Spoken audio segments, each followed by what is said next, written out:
Good day from Alona Beach on the island of Panglao, part of the greater island of Bohol. And it appears the largest city on Bohol is Tagbilaran, where I took the ferry and entered that ferry port from Cebu yesterday. And just looking around Alona Beach itself with this crystal clear water, and the vibe here is just so nice and relaxing.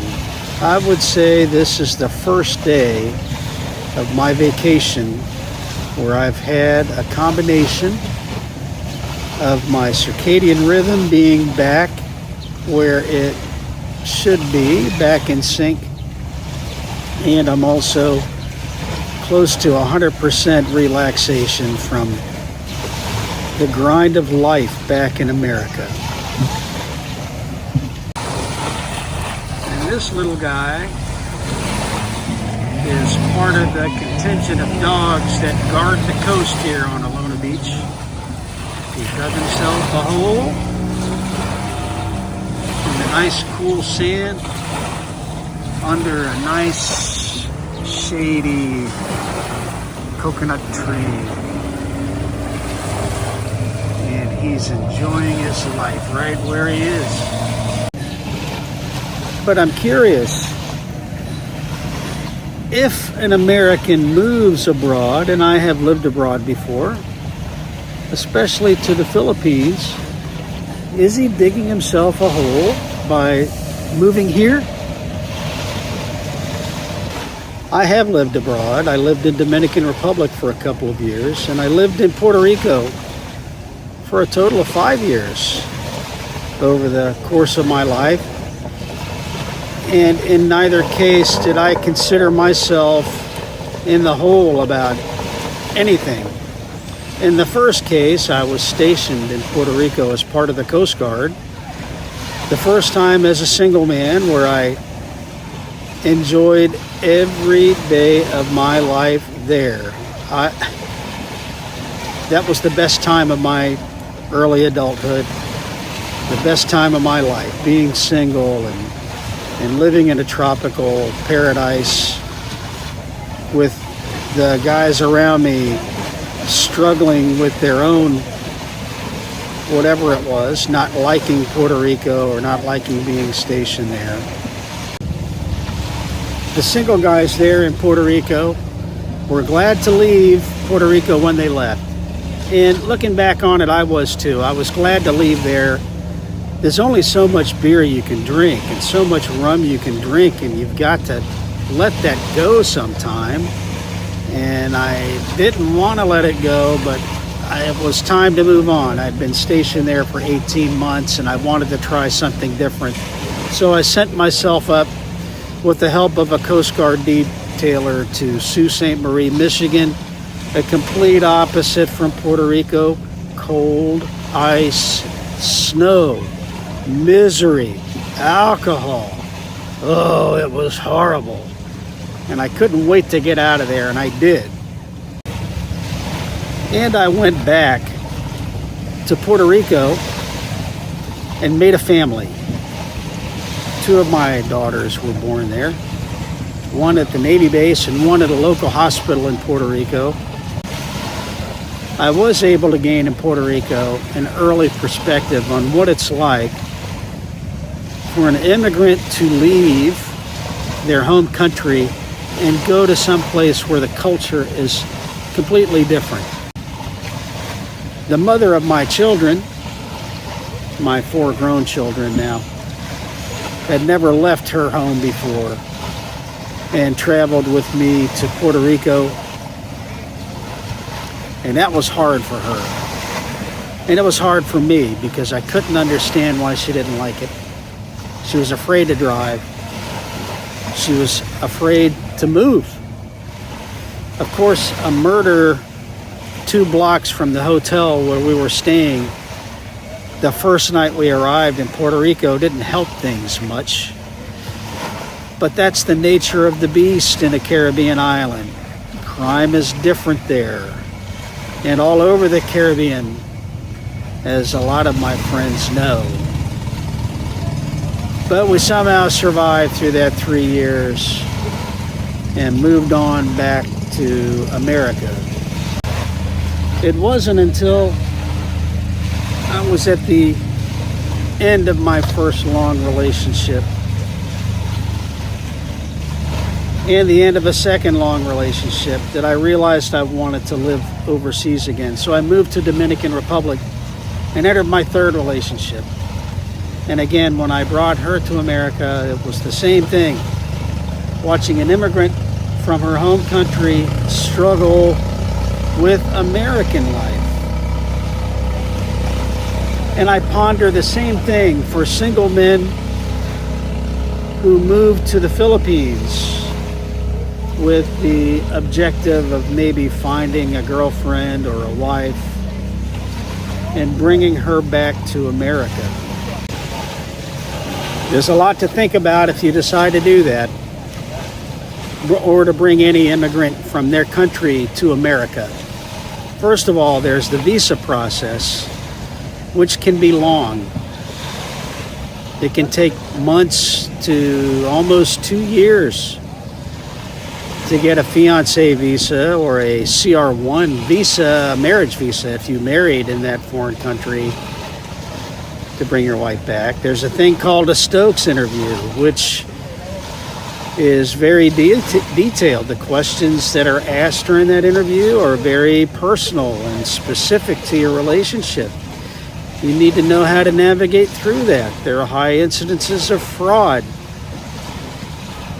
Of course, when a woman decides to come back with her man to America, maybe her reasoning is not so good.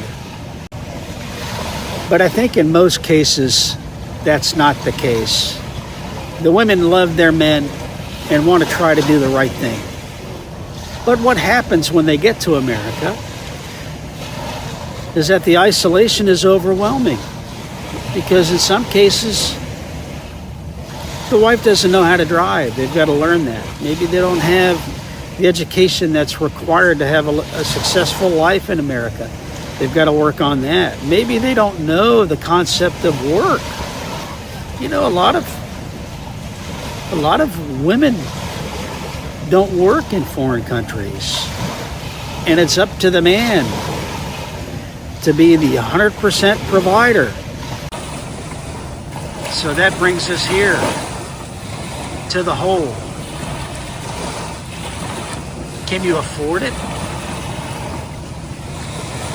Is it something you might want to do? Or would you rather have your relationship with your woman in her home country and you instead struggle with your own demons while you're overseas?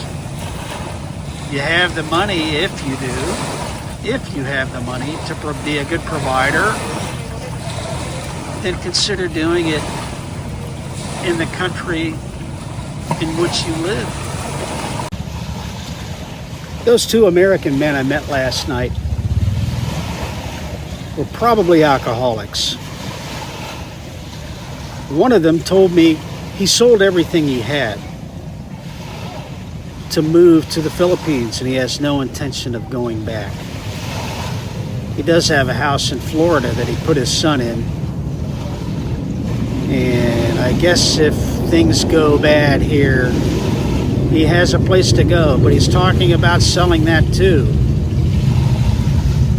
If you're one of those men who's relying on a nest egg, something that might be coming in the future, don't move here.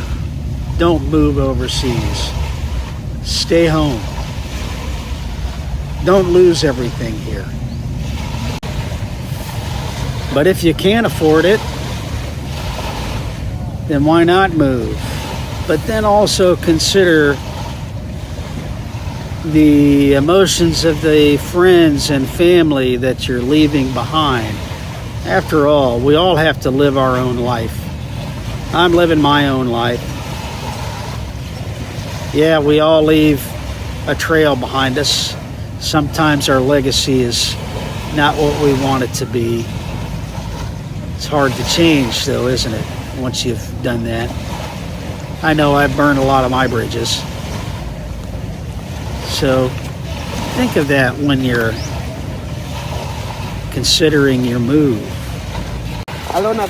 Yeah, Alona Beach. No, but you mean. Yeah. Take care.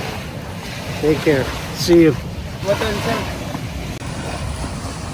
But this brings you back to here, doesn't it? All of those thoughts, all of those temptations.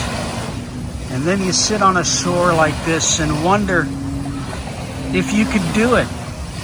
For me, I wonder, could I do it again for the third time? I could. But at what expense? And that's the pondering we all have to do, because even though we may end up in a place like this, we may also end up in a place like this. And I think this good old boy isn't skinny. And that sand is really cool. And he's enjoying his nap. So we could all end up like him. But this is the temptation. It's not a temptation of sin versus no sin. It's the temptation of change. And can you do it? Are you brave enough to do it? Can you afford to do it? How long do you want to do it? I could live in a place like this forever. Of course, I thought that the first 2 times I lived overseas. But the temptation keeps coming back to me. And I struggle with it on the daily. But on the other hand, this good boy dug his hole. But he's also very relaxed and probably happy.